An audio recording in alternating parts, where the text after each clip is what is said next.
Hi, everyone. I'm Panthers team reporter Kristen Balboni. We appreciate you joining us today as the Panthers officially welcome new general manager Scott Fitterer. Scott is here in the building today. He got to Charlotte a little bit earlier this week. You're going to be hearing from him very shortly.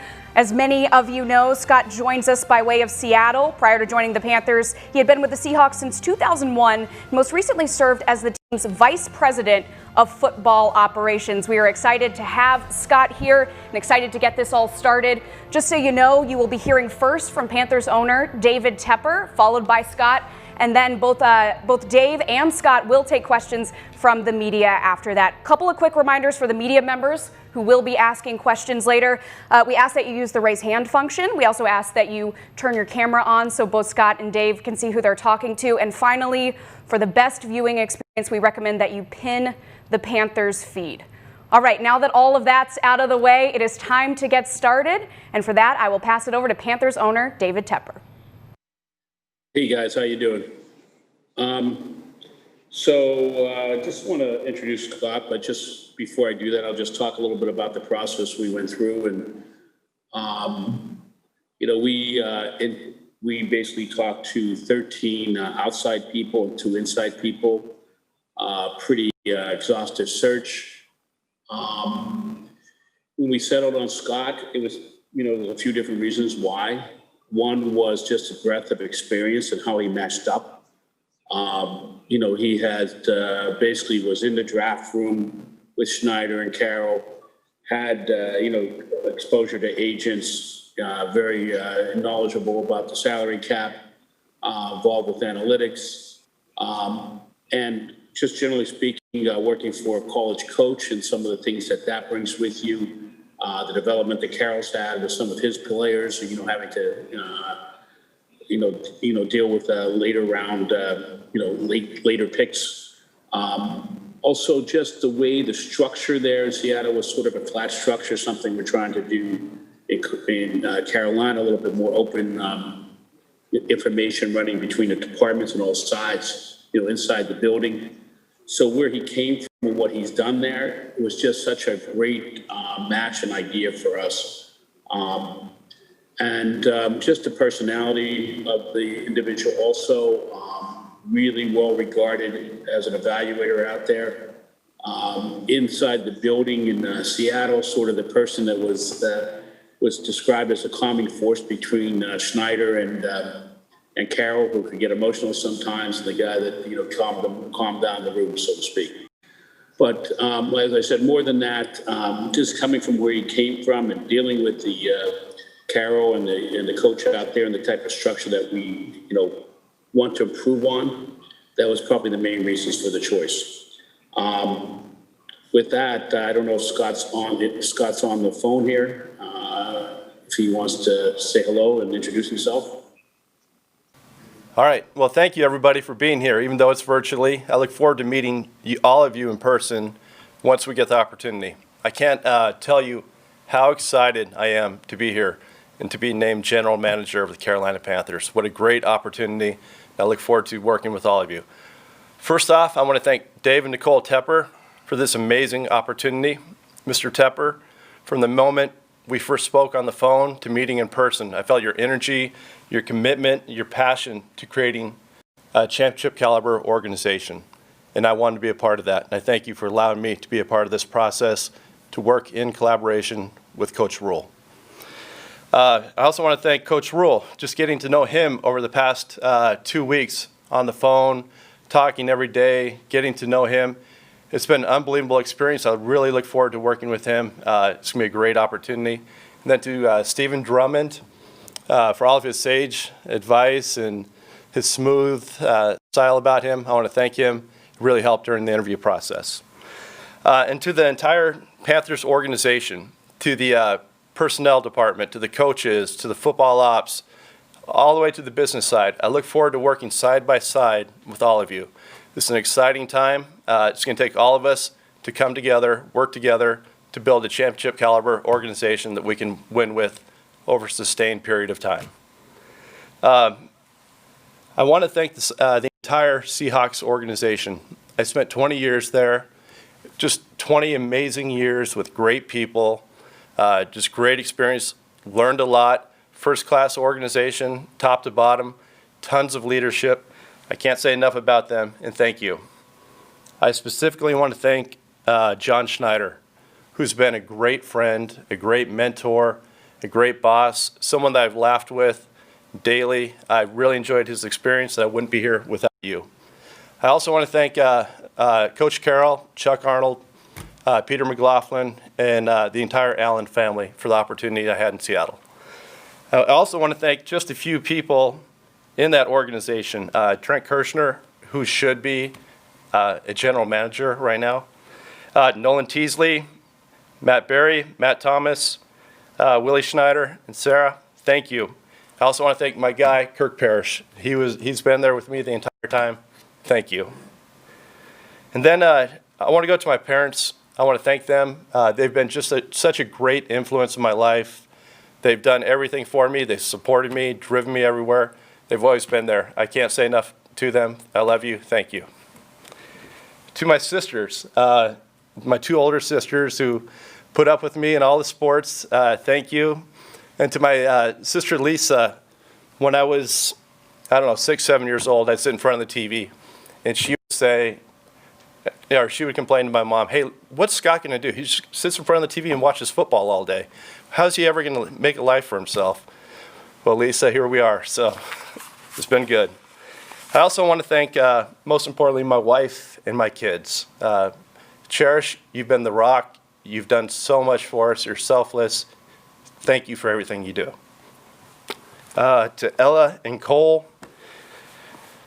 you guys are a real blessing to me. I thank you.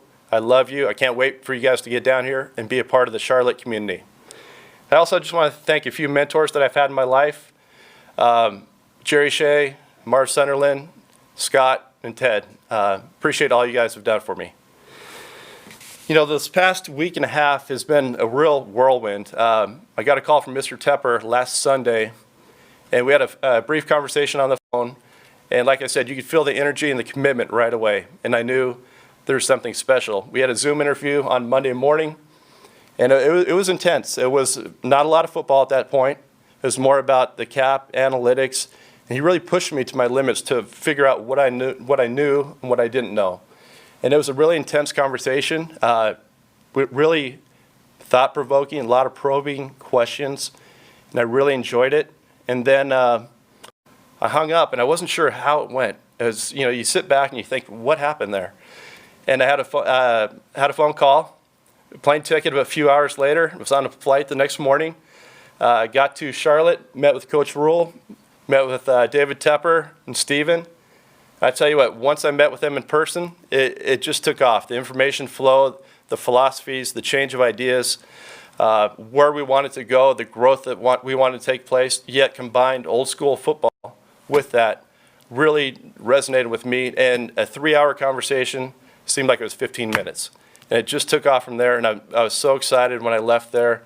So Mr. Tepper called Thursday, took the job, and here we are. So really excited about that. Look forward to building a great organization here in collaboration with Coach Rhule. Really exciting time. We're going to make use of a lot of different technology to make smarter, more efficient decisions in the football process without losing our way in terms of football. So in conclusion, I just want to say, hey, listen,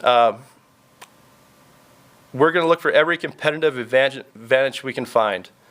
Whatever it is, we're going to take the information and make the most informed decision that's best for the Carolina Panthers organization. So I can't wait to get started. I want to get with Coach Rhule. I want to get with the coaching staff down here in Mobile next week and really get to learn them, to know them, what they're looking for in football players, and get with our personnel staff. We're going to meet down in Mobile. They're going to come up here in February.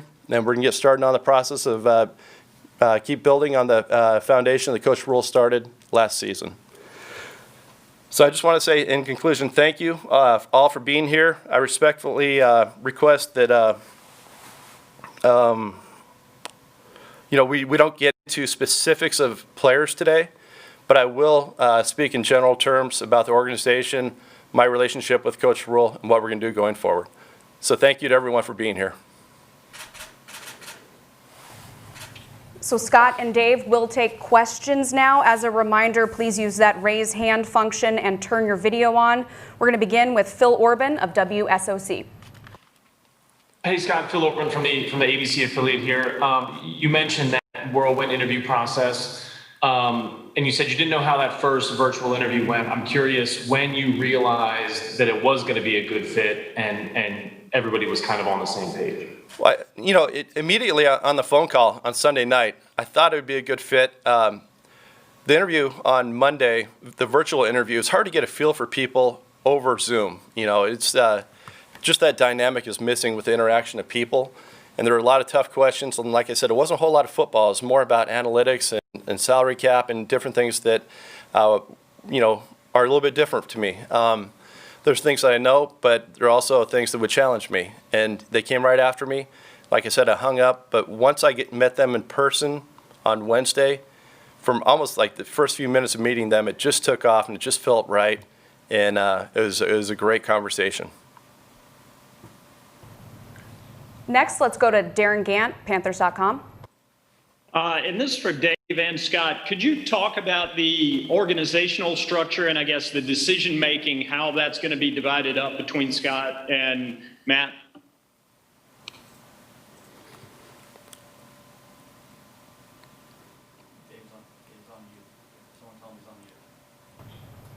Dave, I think you're on mute. I was going to say this is, I think we're going to, as we had before, actually, pretty collaborative sort of effort between Scott and Matt. I think that, they will, be involved on all these different football decisions together. They're the primary ones making these decisions. There's some practicality of certain things that just the way it is to make things run smoother. Sort of the game day roster makes a little bit more sense for the coach to have a little bit more input, and the overall roster makes a little bit more sense for the GM to really have input into, just because the coach frankly doesn't have time for that as when you're in season. But I think the way we hope it is just a lot of collaboration and really, just run like that. And as I said, I think you should think about, it wasn't that much different here to begin with. And I think that you should look at, a little bit of what was here, a little bit of what was there, and a little bit of what will be better for both places in the future. I don't know, Scott, if you want to add anything. No, I look forward to working with Coach Rhule in collaboration. I've never been in a draft room where anyone's ever said, hey, I have the 53, he has the 53. This is something we're going to do together, and we're going to make the best decision for the Carolina Panthers. We're going to work through this. We're going to challenge each other. We're going to study. And in the end, we're going to be combined in our decisions, and we're going to do what's best for the team. We'll go to Elena Getzenberg of the Charlotte Observer for the next question. You're on mute.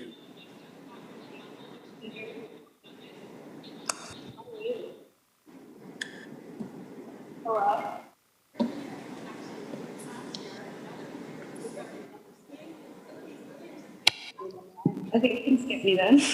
We'll come back to Elena. Let's go to Joe Person, and we'll come back. Hey, I have one for each of these guys. Dave, starting with you, if I could. There were reports that you and Matt at various times during the process, maybe you were kind of coming at it from looking for an analytical candidate, more so maybe than Matt, looking for a traditional guy with a scouting background. Was that the case? And then how did you arrive at Scott? That was not the case. I think we were looking for a person that had, all the different skills, if we were looking for one person. Scott is known as a really good evaluator out there. But what we were looking for together, and I don't think it was me looking for one thing or Matt, I think we're really joint in this, we're looking for things to make us a stronger organization in total. So, whatever Matt Matt's a really smart guy. I hate to say that, but he's a really smart guy. I mean, he is on some personal level. I'm just making a joke, but I think that there's some things that he hadn't had experience when he was in college, like the salary cap, and I think the exposure to more sort of scouting analytics, if you would say that here, sort of a checks and balances, if you want to say that, would probably be a good thing. That's something that I think me and Matt together were looking for somebody who wanted to embrace that. Somebody doesn't have to be an expert; they just have to embrace it and understand it. So I think that from that perspective, I don't think there was any space between me and Matt and looking for this sort of person. So it's just getting the person to make the organization as strong as possible. And that's what we think. And we had the actual advantage with Scott is that he just came from a very similar organization to what we'll probably be having in somewhere where the coach was a developer of talent, from the college ranks. So that was also an advantage in how he looked for people and sort of things like that. I can't remember your second question, if it was. No, I appreciate it. I was going to direct one towards Scott then. Just, Scott, I think I read yesterday with your interview with the team website that you didn't really know Matt before a week or two ago. I think you all share an agent. Wondered kind of how Trace may or may not have played a role, and just kind of any connections you had to Matt or anyone on his staff. Yeah, I really didn't know him personally, but I knew him professionally. We have a lot of people in common. I got a lot of good feedback across the NFL on how much people love him, how forward-thinking he is, how positive he is, what a developer of talent he is. So I was intrigued by that. Yes, we do share an agent, but that wasn't really a factor in that. Really, when it comes down to it, it was just the person. Like, once we talked, once we hit it off, we had a lot of the same philosophies, and we're developmental based. I believe in that, and I really look forward to working with him. I have no qualms. All right, let's try going back to Elena Getzenberg.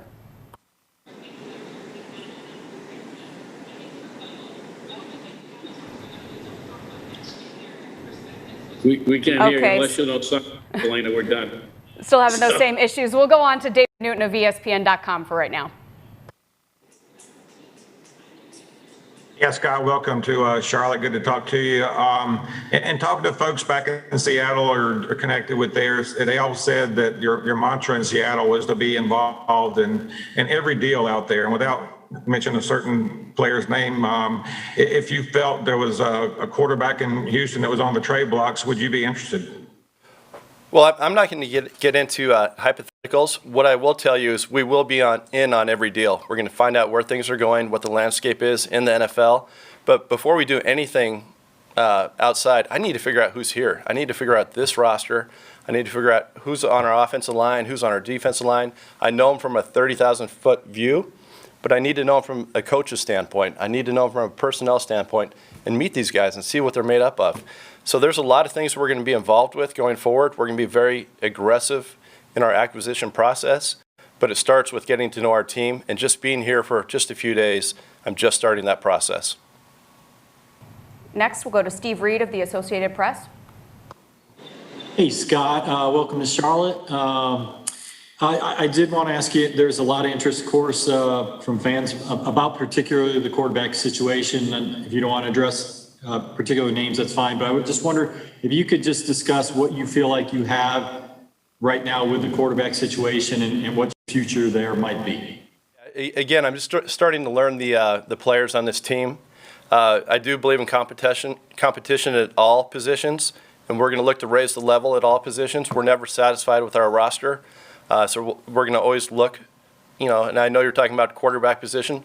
That's something I believe in drafting every year or acquiring at some point, just philosophically. And so overall, I mean, I'm really just need to get here first, figure out our players on our roster, and that's how we're going to go about it.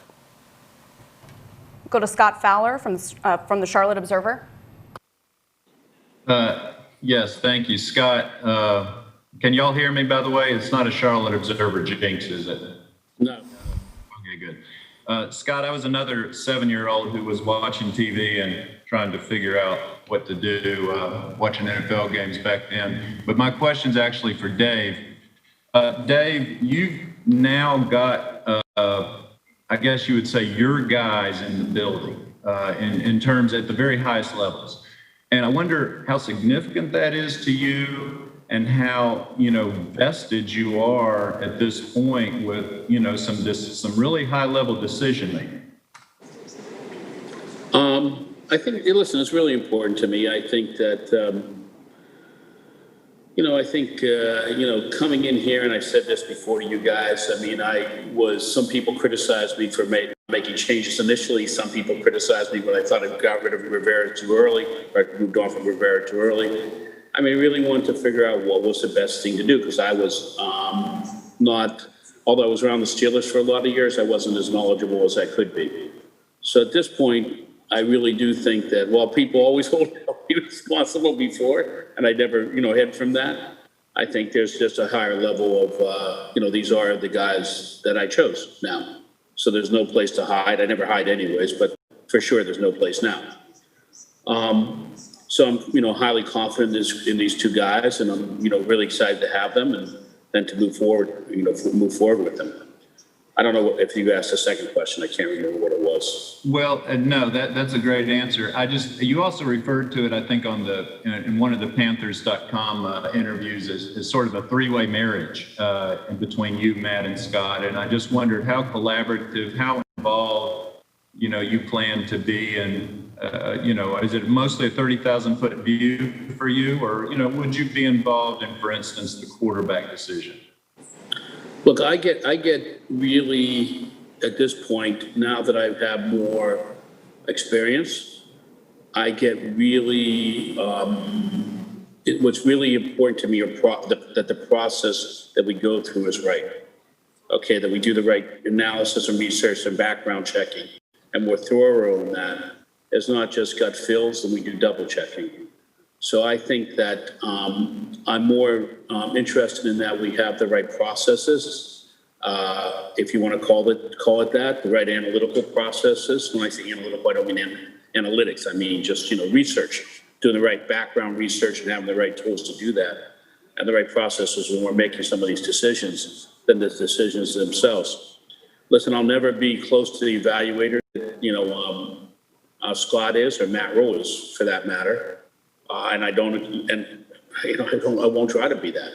But I am somebody who has some idea of how things should be run. And that's where I think my greatest strength will be, and we'll all get involved in. Thank you. We'll go now to Jonathan Alexander of the Charlotte Observer. Hey, Scott, I hope you're doing well. I think I saw in one of the interviews that you wanted to take an aggressive approach to this roster. And I'm curious what that may look like if you have a vision for that. Yeah, we're gonna do a lot of transactions. We're gonna look at a lot of people, bring a lot of people in the building, churn the roster on the back end, and just really take a look at a lot of different people to see what's out there, what fits our team, and how we can build this going forward. Nothing's gonna be status quo. It's all about building and moving forward. All right, let's go to Brett Jensen of WBT. Thanks, guys.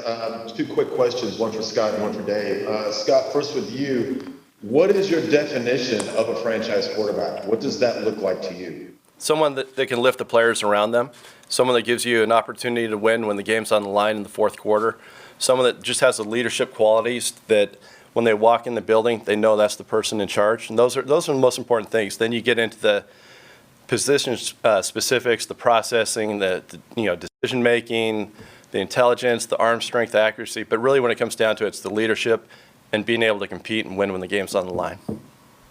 Thanks. And Dave, I remember when you introduced Matt Rhule at the press conference, you said once you and Steven left the house and you were walking to the driveway, that you immediately knew that's the guy that you wanted. Did you know that immediately with Scott, or was there still some sifting through some people? No, listen, I think that when we had the first, look, I did, talk to a lot of people and all these people. So this was like 2 weeks of my life, what I mean, with these people. There's a lot of people we talked to. We got a lot of information about a lot of different people, and a lot of different teams, actually. So it was really good for the organization to pick some of that stuff up. In Scott's case, when I talked to him on the phone, I talked to, other people around him, including Schneider. And we had that first interview. That first Zoom interview, he was, definitely strong enough to have him in for, that he was strong enough and had some of the aspects we were looking for, that he was somebody that should definitely have been in that Final Four for us. And by the way, there was a couple other folks that, maybe kind of pulled themselves out of there for different reasons. So, which is kind of interesting, but Scott was was that strong that he was in that mix, and for all the reasons I talked to you about before. All right, we'll go to Josh Klein from the Riot Report.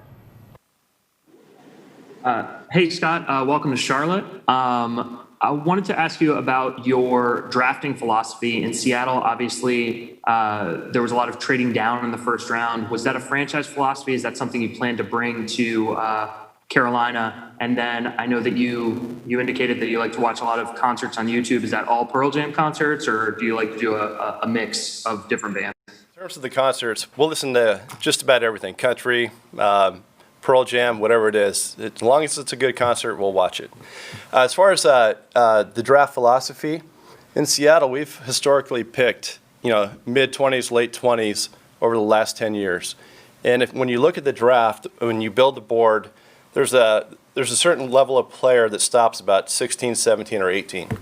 So once we're picking at 25, we know we're not going to get those, what we consider players that are going to come in and be impact players. We don't see a big difference between 25 and 40 at that point. So we can move back, acquire picks, and still get the same caliber of player that fits our team. This year it's going to be a little bit different. We're picking at 8 this year, and so we're in that mix of players. So that gives us the opportunity. We can move up, we can move back. It gives us a lot of flexibility in the draft, and it'll be a new adventure and one that I'm looking forward to. But that's really, if you're not in that top part of the draft, we're going to try to acquire picks. Next, let's go to Jonathan Jones, CBS Sports. Hey, Scott, thanks for doing this. And to Josh's point, especially because it's been, 2012 since you had a pick in the top 15 or so. What are the clear separators for you when it comes to those blue chip type players in the top 10, top 15? The guys that can come in and immediately start for you, make an impact, whether it's a defensive line, left tackle. Those are players that you see coming in, contributing year one. Those are franchise players that you can build on going forward.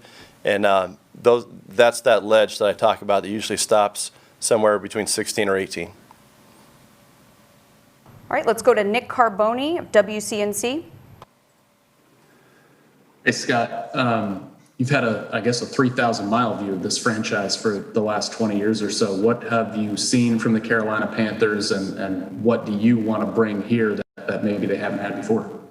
Well, what I've seen this year on tape is a team that really competes hard, plays hard, is physical.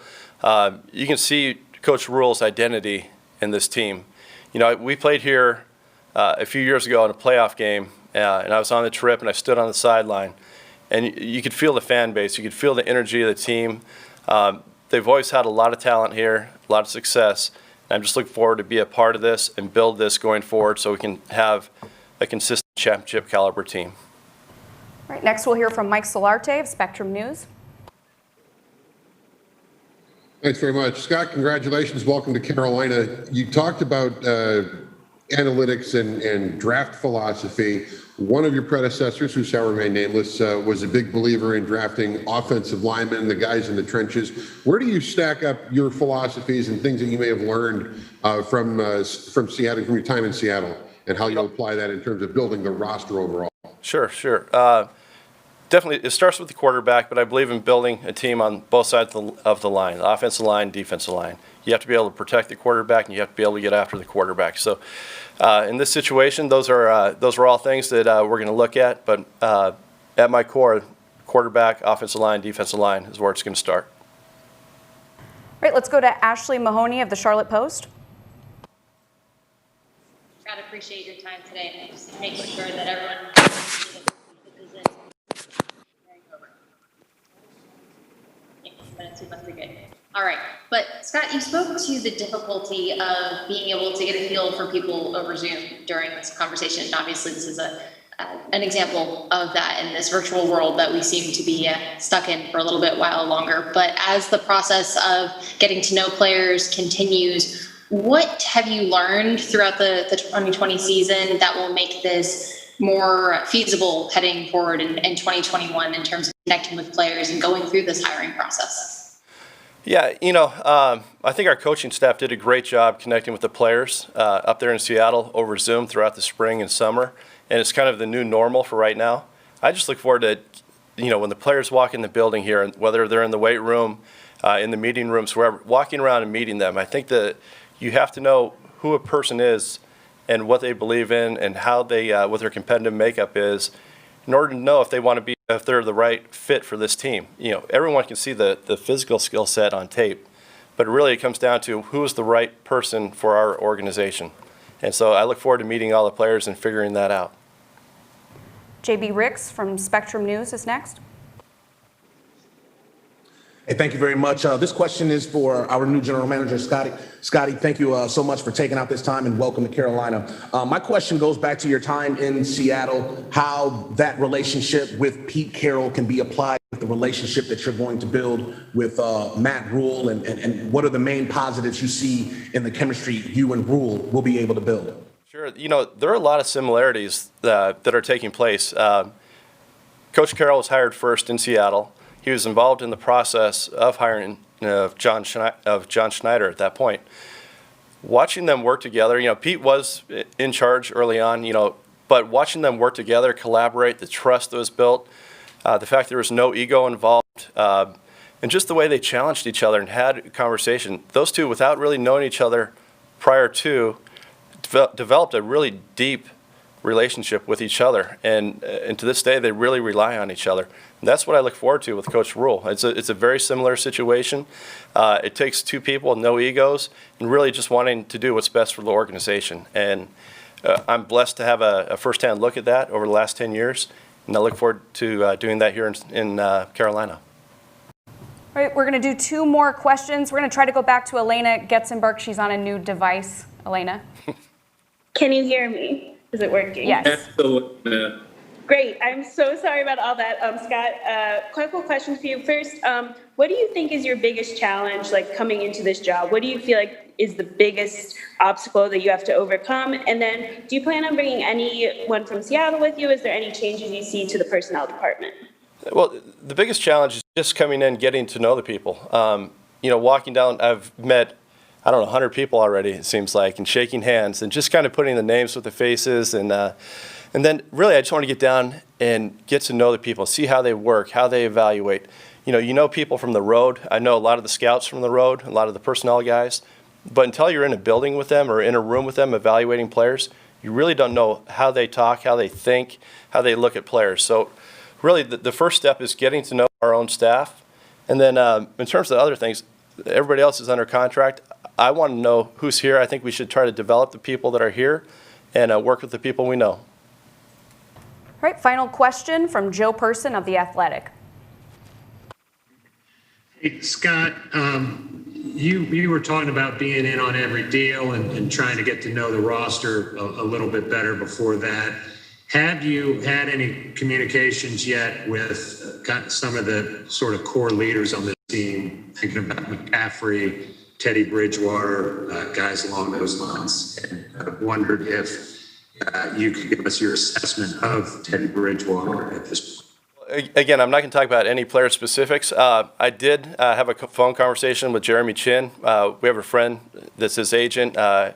He reached out, and we had a really good conversation. I look forward to talking to the other players that are here, getting to know them. I'll reach out to Christian and some of the other leaders on this team. But as of right now, it's just all so new and so much is going on that I'm just trying to get settled, and I just want to get back to the football part of it. It's been so much HR and media, and I look forward to getting down to Mobile and just getting back to football. All right, that's going to do it for today. Thank you so much to everyone who joined us. Thank you to David Tepper, and a special thank you to Scott Fitterer, and welcome to Carolina.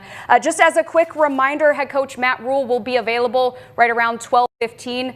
Media, you should have already received that link, but if you haven't, just reach out to Panthers PR. All right, thanks again, everybody. Have a great day.